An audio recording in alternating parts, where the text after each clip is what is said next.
So today I want to make a quick, short, and easy video about how to change the front differential, how to replace the front differential fluid, the gear oil, on your Hummer H3. So I will put up I'll put on the screen a list of tools you're gonna need right here, and then I'll get to showing it to you.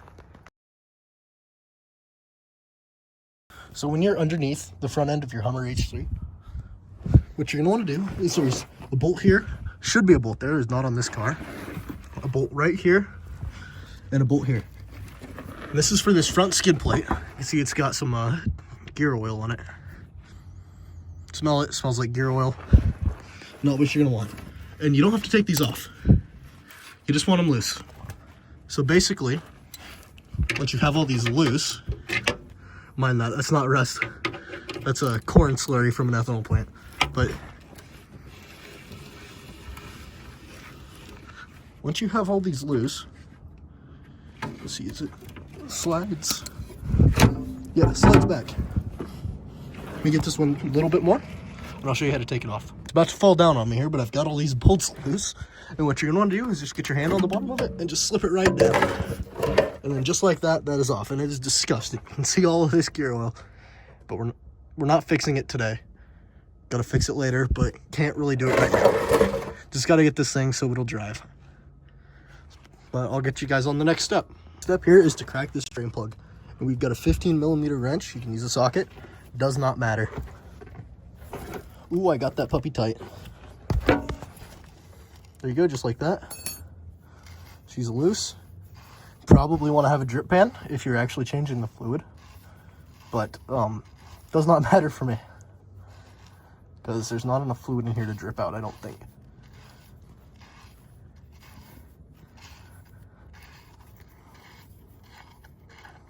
Once you've got this out, make sure you have somewhere to put it where it's not going to get a bunch of rocks in it. You don't want rocks, so you wouldn't want to set it down right there. Okay? And the next step is pretty simple. Next step, you're going to want to get your your gear oil, and you can just kind of pump it up in there until it starts coming out the top.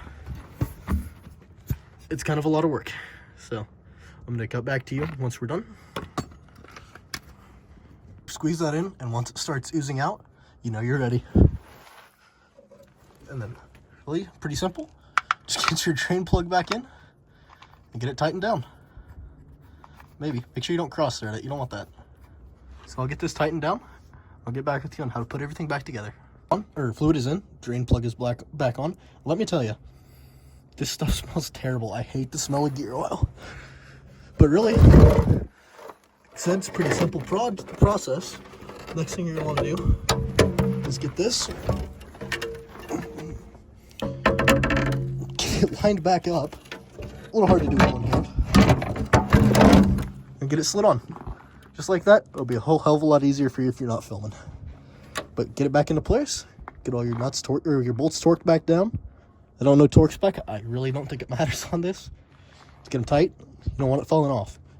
But if they're tight, they're probably not going to go anywhere. So, yeah. Simple process.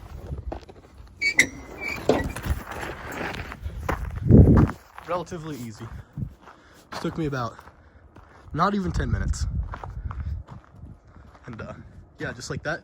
And this is going to get rid of any strange like clunking noises that you might be hearing.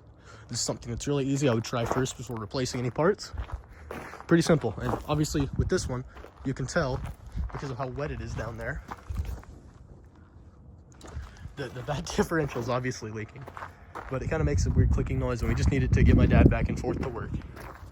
So yeah, just like that. Pretty simple process. All you really need is a 15mm and a 1/2 inch.